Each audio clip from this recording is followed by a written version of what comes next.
ឲ្យតែរដូវខ្យល់បក់ល្វិចល្វិចយ៉ាងអញ្ចឹងបងប្អូនអើយអារម្មណ៍នឹកស្រុកណាស់នេះណែមុខផ្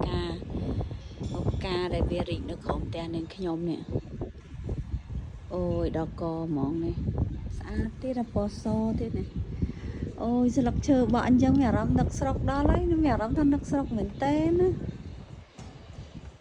ស្លឹកឈើវាបក់អញ្ចឹងមកណាសួរបងប្អូនឯងបងប្អូនអ្នកណាថាមិននឹកស្រុកទេណែអូយនឹកស្រុកណាបងប្អូនអានោះដូចជាស្លឹកម្កាក់បងប្អូននោះស្លឹកម្កាក់នោះនៅក្រោមផ្ទះហ្នឹងគេដាំផ្កាច្រើនអញ្ចឹងទៅចែកដននេះខ្ញុំមកជិះម៉ូតូទៅក្រៅទៅក៏ខ្ញុំឈប់ម៉ូតូកន្លែងហ្នឹងក៏ចែកដនក៏ឃើញថតជាវីដេអូមួយដើម្បីទុកអនុស្សាវរីយ៍ម៉ៅតាពណ៌សហ្នឹងស្អាតមែនតើហើយពណ៌សត្រូវនឹងពលឺថ្ងៃទៀតបងប្អូនអើយក៏ឃើញមានអារម្មណ៍ថា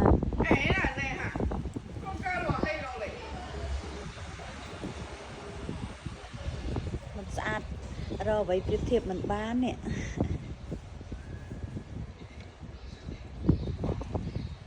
ហើយឲ្យតខែតិចហ្នឹងគឺការនឹងរីករហូតហើយចាំមើលដល់ខែក្តៅដូរពណ៌បងប្អូនខែក្តៅដូចជាពណ៌ផ្កាឈូកមកទេឬយើងខ្ញុំធ្លាប់ថតដែរវីដេអូឃ្លីបហ្នឹងពណ៌ក្តៅពណ៌ក្តៅសុំទោសខែក្តៅដូចជាផ្កាឈូកដល់មួយខែតិចទៅជាពណ៌សវិញអត់យល់ដែរនេះហើយបក់ល្វិចចឹងមានអារម្មណ៍ថានឹកស្រុកមែនតែនហ្មងណាហើយវាចិត្តដល់រដូវចូលឆ្នាំខ្មែរទៀតហ្នឹងវាធ្វើអារម្មណ៍យើងវាកាន់តនឹកដែរប៉ុន្តែវាមិនអាចទៅបានទេបានត្រឹមនឹកតែបើទៅវាមិនអាច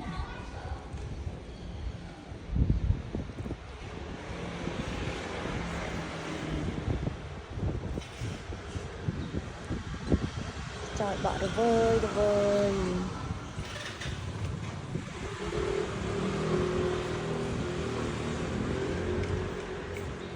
ថ្ងៃនេះធាតុអាកាសល្អមែនតើតែអត់បានចេញទៅណាបងប្អូននៅផ្ទះ